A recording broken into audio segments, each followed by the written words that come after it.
I'm delighted to be joined by Kieran, Fallon Sr. and Junior. How are you, lads? Yeah, not too bad. Yeah, good, thank you. Good, very good. Kieran, well done last year and becoming champion apprentice in only your second year riding. You must have been delighted with that success. Yeah, no, look, it was a surprise, but it was a delight at the same time, and had a lot of help and support around me throughout the year. So it was a nice surprise for everyone who was helping me.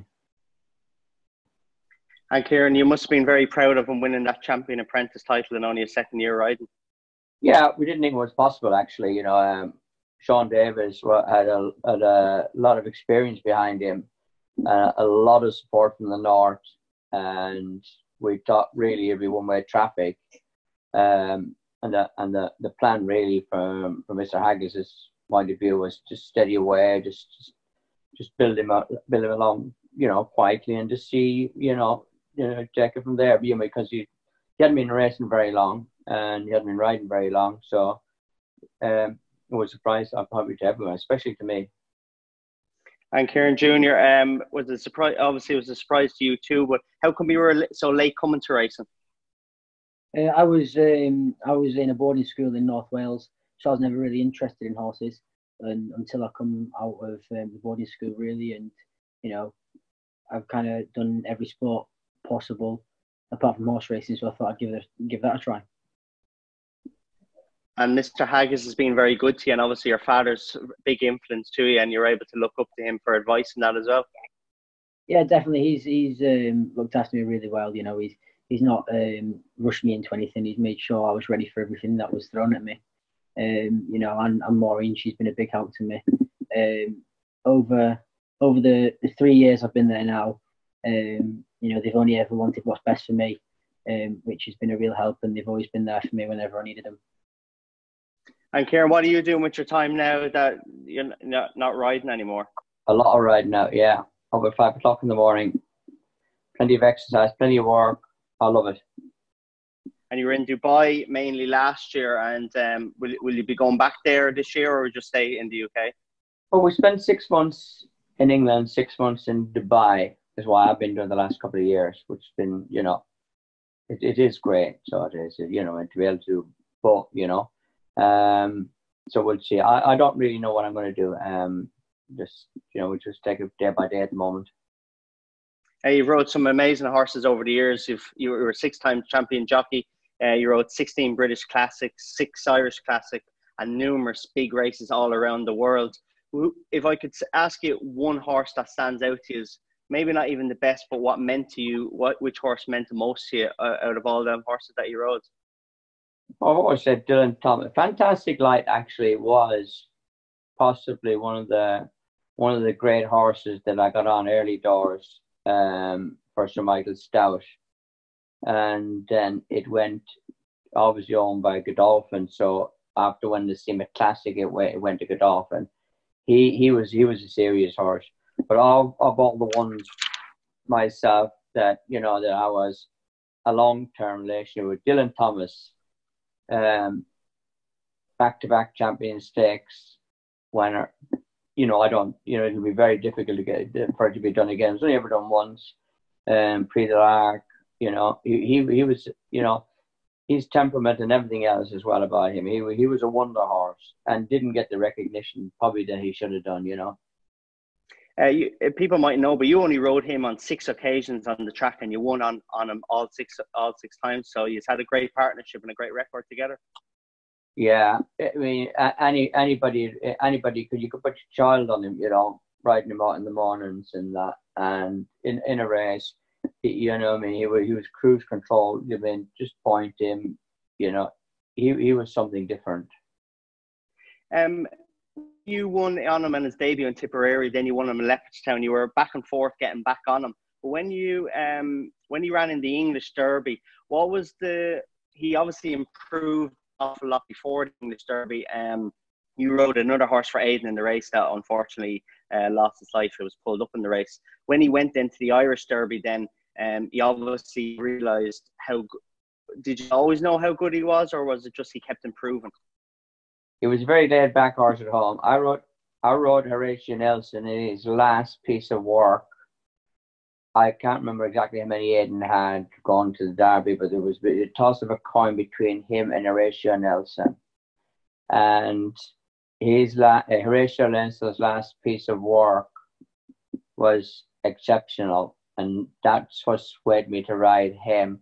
But Dylan Thomas was never a flash worker, or even on the track. He just done enough.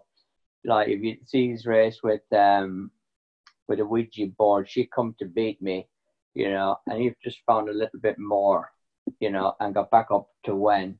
But Horatio Nelson was he was a serious horse as well. He was a brilliant 2-year-old, and as I say, it was a toss of a coin really, and I had to, on his last piece of work, I had to choose him. Obviously, I mean he didn't make it through the race, and Dylan Thomas, possibly, I think, I don't think if I rode him, it would have won. But I just think you get into a speed duel with something that Darrell Hall rode in the race, and Martin Dewar come and got them on the line. But I think he should have won. He should have won the English Derby.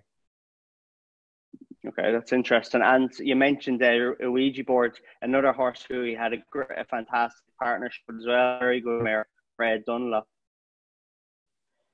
She was probably one of the best fillies I ever rode. I mean, she could beat the Coles, which is very sort of at the top level. Fillies to beat the Coles is very, very few and far between. She could do it, and she won in so many countries, and she should have won 3 Breeders' Cups in a row. Jerry Bailey got beaten on the second year. I couldn't ride her. I had to ride Mona Lisa in the race. And the third year, Frankie Dettori got on her and proved, how good she was. She won the Vans in Hong Kong. She was a superstar, and she beat the Coles at Royal Ascot, which you don't see very often happening. I think Balzer Sham would have been, on the same level as her, but she was something else. You obviously rode many good fillies, but another good one that I remember back in 2003 was Russian Rhythm for Sir Michael Stout. She was an exceptional horse too. Yeah, she was probably one of the best milers I've ever ridden. Yeah. And Kieran Jr., you must look at your father's career, and obviously you want days like this too, but obviously you're only getting started and there's a long way to go. But what's the main title this year? Would you like to retain the apprentice title, or is it just a case of getting on better horses, riding in bigger races then? I think before all the coronavirus out, it was obviously to try and be champion apprentice again. But now I think the switch is now just to get the bigger wins now with everything what's happening, because I don't know what's going to be happening. But hopefully now this year the main target will be the better races than trying to go for champion apprentice again, just because of what has happened. Haggis has got a lot of very good horses in the yard this year. A lot of them raced 3-year-olds, so hopefully we can get a nice one, and hopefully that can take me to the next level. And you're riding for a good spread of trainers as well, so that will help you then being able to get on better horses then as well. Yeah, definitely. I was very lucky. Last year I rode winners for over 40 different trainers. I've ridden for I don't know how many trainers, but I got a lot of support from everybody, and that was the main goal for last year, what Mr. Haggis would have wanted, and hopefully this year they can all support me again, and like you said, just like we can find a nice horse or two that can just take me to the next level. And you've just over 20 winners left, I think, to ride out your claim, so that will help you when racing does get back started with that £3 claim. Yeah, look, that should help me to start going, and hopefully when I do, or if I'll lose the £3 claim, I have the ball rolling then, and it won't really matter about the £3 claim, and we kick on for the rest of the year. And you spent the winter in America. Do you learn a lot out in America? Yeah, I was very lucky. Mr. Haggis sent me away to Australia last year to David Hayes, and then this year obviously to Christophe Clement, and that was a real eye opener for me. It was a lot different to what it would be over here. Obviously everything's on the times. It's where Dad learned the clock, and a lot of successful riders who have been in America in the past have done really well. Look at Holly Doyle, how she's taken off as well. I felt like I've got the clock in my head, You know, especially in the gates as well, a lot quicker out in the gates. And you know, hopefully when we come back race riding, you know, we'll see the difference.